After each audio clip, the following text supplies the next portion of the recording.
I'm a really lucky person because I got to grow up in what for me was paradise. My dad was a park ranger when I was a kid, so we grew up in some of the most beautiful wilderness areas in this country. And I spent all of my time playing in rivers, climbing trees, and examining every living thing I could possibly find. And I realized at a very early age that all of the living things that I was examining were intricately connected with one another, that they relied on each other for their survival. And as I got older, I realized that that really is what biodiversity is. It's every living thing on this planet, from the tiniest microorganism to the largest elephant, and we all need each other to survive. But I was watching as all of my wild areas were slowly transformed into steel and concrete, and I felt desperate to do something about it. So I got my PhD in ecology. And so here we are in 2017, and scientists like me are predicting that in just 33 years, by the year 2050, that 30% of our biodiversity will be extinct if we do nothing. To me, that is a terrifying reality, and in my opinion, we are absolutely responsible for doing something about it. But I've been doing local and international conservation work now for almost 20 years. I grew up in the conservation community, and I've never really felt that we were making much progress. And that's because I know that conservation requires collaboration amongst almost every sector of our society, and we're not quite there yet. But when I was doing conservation work in Mongolia, I stumbled onto something that really gave me hope. And that is this idea that humans and our large corporations really can have a positive impact on biodiversity. And the thing is that it's not just an idea anymore. So the Wildlife Conservation Society and Forest Trends got together with the International Finance Corporation, which is a member of the World Bank Group, and with the European Bank for Reconstruction and Development.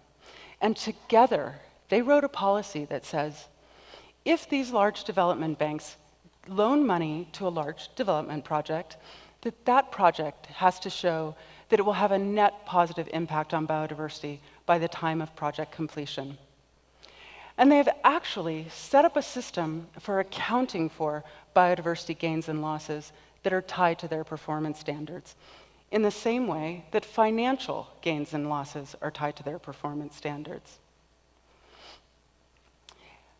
And the really great thing about the development banks is that they provide loans to some of the world's largest projects. And they focus most of that support in developing countries, which is where the majority of our biodiversity still is.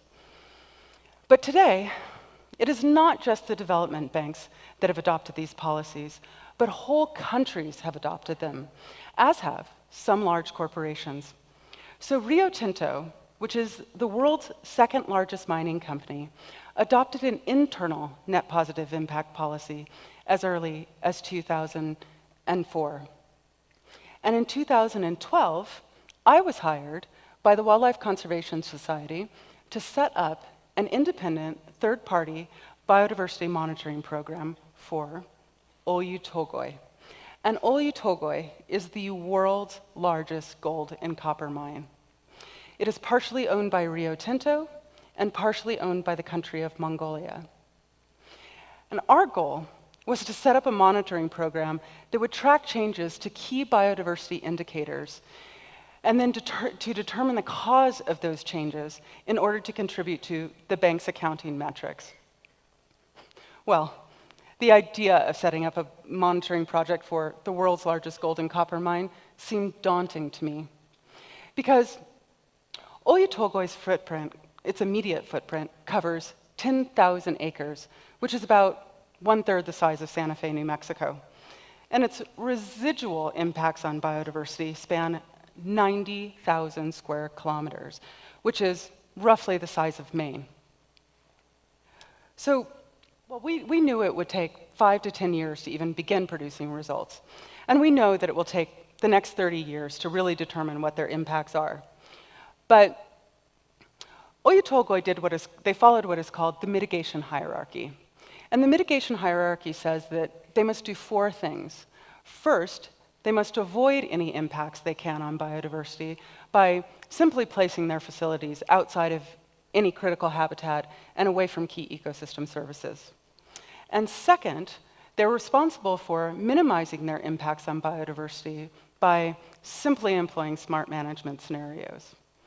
And third, they have to restore any habitat that was directly impacted by development to something close to its original state. And lastly, in order to get to a net positive gain, or no net loss in biodiversity, they're responsible for offsetting any residual impacts that they did have on biodiversity.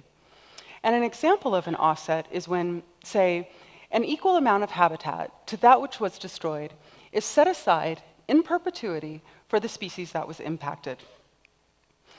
Well, one problem arose when Oyu Tolgoi was implementing the mitigation hierarchy. Rio Tinto and the government of Mongolia purchased Oyu Tolgoi from another mining company. And so construction of the mine had already begun before they entered into agreements with the development bank.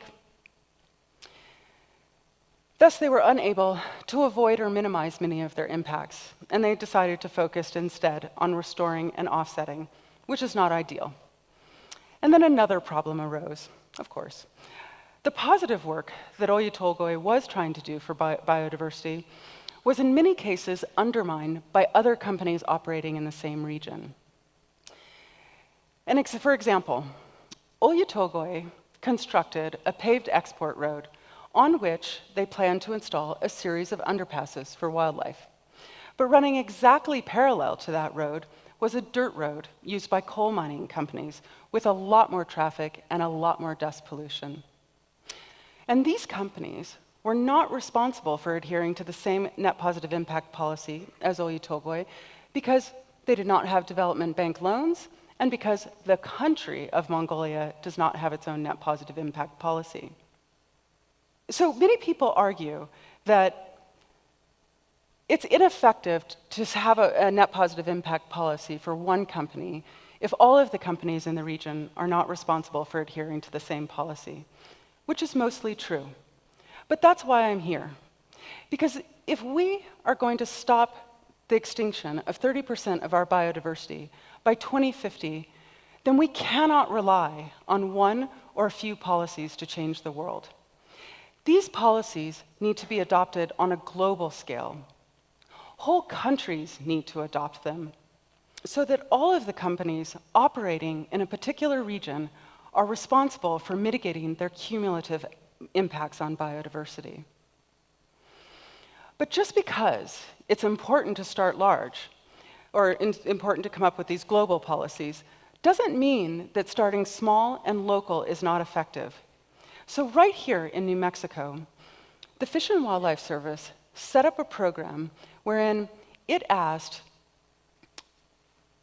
oil and gas companies and private landowners in southern New Mexico to voluntarily sign up for a program that would help protect a highly threatened species of lizard. And surprisingly, all of the companies, or 80% of the companies, did sign up. And that resulted in the removal of over 800 wells from the lizard's habitat. In addition, all of the participants agreed to never place any new wells inside of the lizard's critical habitat. Pretty amazing. But there are some less inspiring realities you should know about. Oyu Tolgoi, or Rio Tinto, just this year withdrew its commitment to have a net positive impact on biodiversity. And that is because, after 10 years of trying, they didn't feel that it was actually possible to do so. They still remain committed to environmental stewardship and hope that they can have a net positive impact on their projects in the future. So I ask you, why don't we help them? Why don't we help them instead of blaming them for extracting the same resources we all depend on? I know that having a positive impact on biodiversity is possible because 80% of our planet's most biodiverse regions are occupied by indigenous communities. They've been safeguarding and enhancing our biodiversity for 11,000 years, since the beginning of the Holocene. And if our ancestors could figure out how to have a positive impact on biodiversity, then certainly modern humans, with all of our technology and all of our education, can do the same. And if the world's second largest mining company can even imagine that it could have a positive impact on biodiversity, then certainly smaller and less impactful companies can do the same. I don't think it will be easy. Coming up with solutions will require the same kind of focus we give to space travel or the development of any new technology. But each and every one of us can begin to contribute to these goals by investing in and buying products from companies that have net positive impact policies. And we can start to create net positive impact policies for our own businesses, cities, and states. But most of all, we can stop blaming our large corporations and start helping them come up with solutions that do work. The first step in doing that is to believe that we can live in paradise.